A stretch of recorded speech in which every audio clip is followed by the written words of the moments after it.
Soy el doctor Miguel Ángel Arias, editor asociado de Revista Española de Cardiología, y tengo el privilegio de que me acompañe hoy el doctor Eduardo Barge Caballeros, cardiólogo del Complejo Hospitalario Universitario de A Coruña, con el que voy a conversar unos minutos sobre algunos aspectos fundamentales del trabajo titulado Significado, pronóstico y evolución a largo plazo de la frecuencia cardíaca en los pacientes con trasplante cardíaco, del que el doctor Barge Caballero es primer firmante y que ha sido seleccionado por el editor como el artículo más destacado del número actual de Revista Española de Cardiología. Muchas gracias, Eduardo, y bienvenido. Muchas gracias a vosotros por la invitación para discutir aquí nuestro artículo. Eduardo, es bien conocido como la frecuencia cardíaca se asocia a una mayor incidencia de eventos cardiovasculares en distintas patologías variadas como la hipertensión arterial, la cardiopatía isquémica o la insuficiencia cardíaca. Sin embargo, ¿cómo se os ocurre valorar el valor pronóstico de la frecuencia cardíaca en pacientes trasplantados cuando además por el propio trasplante los pacientes, debido a la denervación autonómica, ya parten con frecuencias cardíacas por encima de un valor medio de la población? Bueno,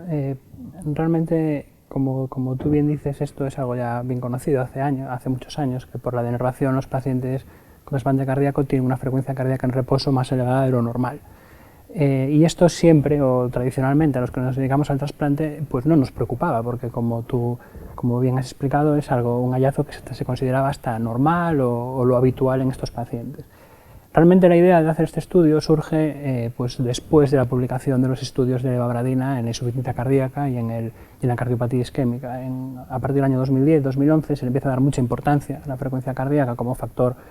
tanto pronóstico como causal de mayor disfunción ventricular. Entonces nosotros pensábamos que, bueno, igual en los pacientes con trasplante cardíaco el hecho de que estén crónicamente con frecuencias tan elevadas, sobre todo aquellos que tenían la frecuencia más elevada, pues que no era algo bueno para ellos, ¿no? Entonces pues nos decidimos hacer este estudio observacional para valorar pues si realmente había alguna valor pronóstico, si el hecho de tener la frecuencia cardíaca crónicamente elevada en estos pacientes supusiera para ellos algún problema, algún mayor riesgo de tener eventos. Entonces lo que analizamos fue una cohorte una cohorte de pacientes trasplantados en nuestro centro entre los años 1995 y 2005, y lo que hicimos fue seleccionar a aquellos que habían al menos vivido un año después del trasplante, pues para poder evaluar la frecuencia cardíaca a partir de ese momento. Hicimos una exclusión de todos los pacientes en los que había algún factor que pudiera confundir la posible asociación que pensábamos analizar. Pues pacientes con fármacos cronotrópicos negativos, sobre todo, pues diltiazem, que es lo más frecuente que se utiliza en el trasplante cardíaco, sobre todo en esta época, porque era el fármaco de elección para el tratamiento de la hipertensión, y también excluimos pacientes en los que pudiera haber algún otro factor que incrementara la frecuencia cardíaca, como anemia, infecciones, hipertiroidismo, etc. Entonces, para evitar la fase más inmediata del postoperatorio, nos fuimos a evaluar los electrocardiogramas a partir del primer año post-trasplante y después anualmente hasta los 10 años. Consideramos como la variable más importante para la evaluación la frecuencia cardíaca al final del primer año, porque había algún otro estudio que sugería que podía tener valor pronóstico, y nosotros consideramos esa frecuencia cardíaca al final del primer año como la media de todas las determinaciones en consulta en el cuarto trimestre post-trasplante. Bueno, después de hacer esas exclusiones, de analizar la frecuencia cardíaca en esos momentos a partir de los electrocardiogramas, lo que nosotros vimos es que la tendencia de la frecuencia cardíaca en estos pacientes estaba en torno a una mediana de 96 latidos por minuto, eso que se consideraba el valor central de la distribución, y el rango intercuartílico de la frecuencia cardíaca entre 90 y 104. Y esto es lo que podemos considerar como la frecuencia cardíaca normal o esperada, que esto ni siquiera era algo conocido, porque no se había descrito cuál era la frecuencia cardíaca normal o esperable en un paciente trasplantado en ese momento. Intentamos correlacionar la frecuencia cardíaca con la tasa de eventos a largo plazo, tanto la mortalidad como la disfunción del injerto, que nosotros definimos con una aproximación pragmática como ingreso por insuficiencia cardíaca, con una fracción de eyección deprimida o con una fisiología restrictiva del injerto según los criterios de la ISHLT. Y lo que vimos es que a mayor frecuencia cardíaca al final del primer año, los pacientes tenían una mayor incidencia del evento combinado, que definimos como muerte o disfunción del injerto, y también de la mortalidad total como evento secundario y la mortalidad por causas cardíacas también como evento secundario. No encontramos una asociación significativa, aunque sí que había una tendencia, con la disfunción del injerto como tal evento simple. Pero bueno, probablemente esto tiene que ver con que el estudio no estaba potenciado suficientemente para evaluar ese evento. Además, los resultados no solo demuestran que la frecuencia cardíaca mirada en ese momento, al año del trasplante, se correlaciona con una mayor tasa de eventos, sino que la tendencia evolutiva a partir del primer año también tiene un valor pronóstico en estos pacientes. Nosotros lo que vimos es que los pacientes en los que la frecuencia cardíaca iba incrementándose conforme pasaba el tiempo, pues el primer año, segundo año, tercer año, cuarto año, post-trasplante, que tenían una mayor tasa también de eventos en el seguimiento. Eso es un poco el resumen de los resultados. La mayor frecuencia cardíaca al final del primer año tiene valor pronóstico y además independiente del ajuste por otros factores de confusión, y también la tendencia evolutiva a lo largo del tiempo tiene valor pronóstico independiente en estos pacientes. Muy interesante. ¿Y cuáles serían, en tu opinión, los factores que pueden estar detrás de este valor pronóstico negativo de la frecuencia cardíaca en el paciente trasplantado? Bueno, es una buena pregunta y difícil de responder, porque lo que se establecen son varias hipótesis o elucubraciones sobre cuál puede ser la razón, y es posible que varias de estas hipótesis coexistan, al menos en algunos pacientes. Por una parte, no se puede descartar con este tipo de análisis que la frecuencia cardíaca solo sea un marcador pronóstico, es decir, que nos esté marcando pues, que el paciente tiene otros factores asociados, pues una infección, aunque nosotros decimos un ajuste multivariante, intentamos excluir todos esos confusores, pues la neoplasia, disfunción del injerto, etcétera, y podría ser simplemente estar marcando otra condición asociada que es la que empeora el pronóstico del paciente. Eso es una posible explicación, que es un marcador de riesgo y no un factor causal. Pero sí que hay algunos datos fisiopatológicos que nos podrían orientar a pensar que además de un marcador de riesgo podría ser un factor causal que incrementara la tasa de eventos cardiovasculares. Por ejemplo,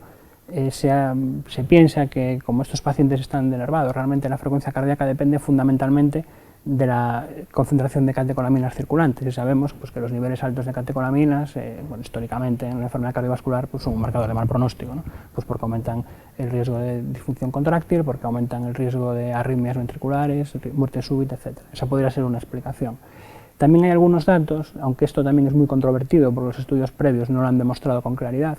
que la frecuencia cardíaca elevada, o muy elevada de forma crónica, podría aumentar el riesgo de enfermedad vascular del injerto, aunque esto hay estudios a favor y estudios en contra. Y lo que se propone como hipótesis para explicar esto, pues por una parte,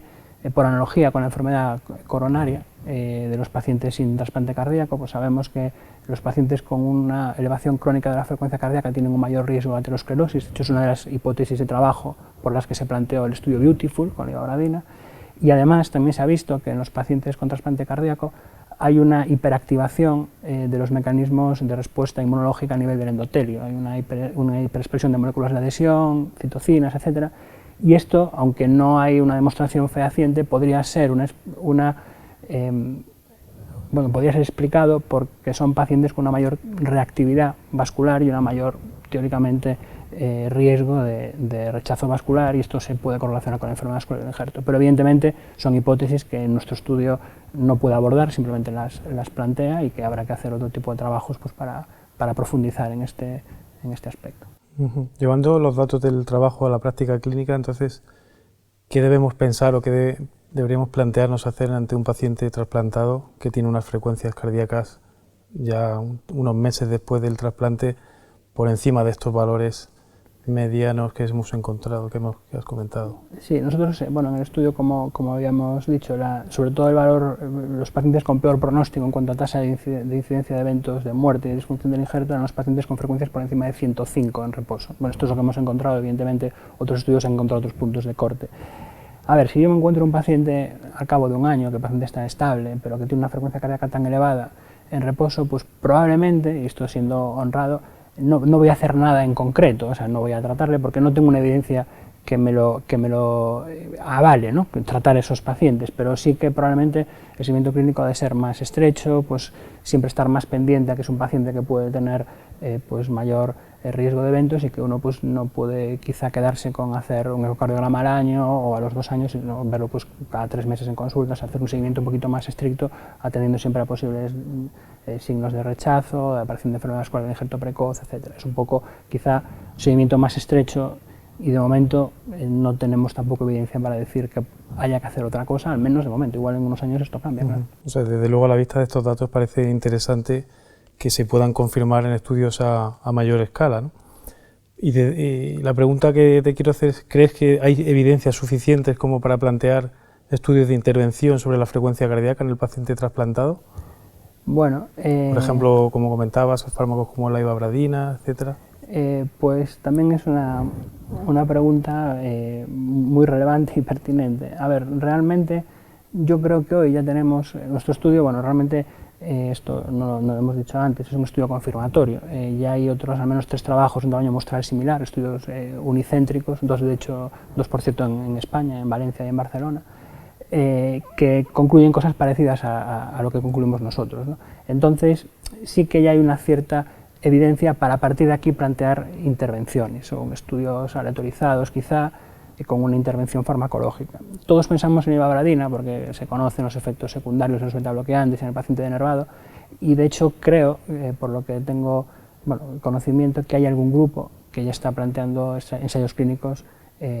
con endpoints no duros, pero bueno, sí con estudios de clase funcional y de eventos más blandos, con ivabradina en el paciente con trasplante cardíaco. Sería interesante quizá que esto se confirmase también en estudios multicéntricos, observacionales, en los grandes registros, pero bueno, yo creo que con la evidencia que hay, quizá empezar a plantear un ensayo clínico al respecto es razonable, sobre todo porque los datos que hay de ivabradina en los pacientes con trasplante cardíaco, que como hemos dicho, aunque no recogen eventos, sí que dicen que es un fármaco seguro y que en principio no tiene efectos secundarios, alejado a lo que ocurre por ejemplo con los beta-bloqueantes, en los que sí que somos bastante más cautos a la hora de darlos, porque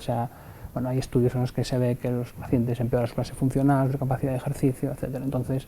pero bueno, quizá con ivabradina sí tenemos ya una cierta base para plantear ensayos clínicos aleatorizados. Muy bien, sí. Eduardo, muchísimas gracias y felicidades tanto a ti como al resto de autores por esta contribución a la Revista Española de Cardiología. Muchas gracias a vosotros otra vez por el interés en nuestro trabajo. Muchas gracias.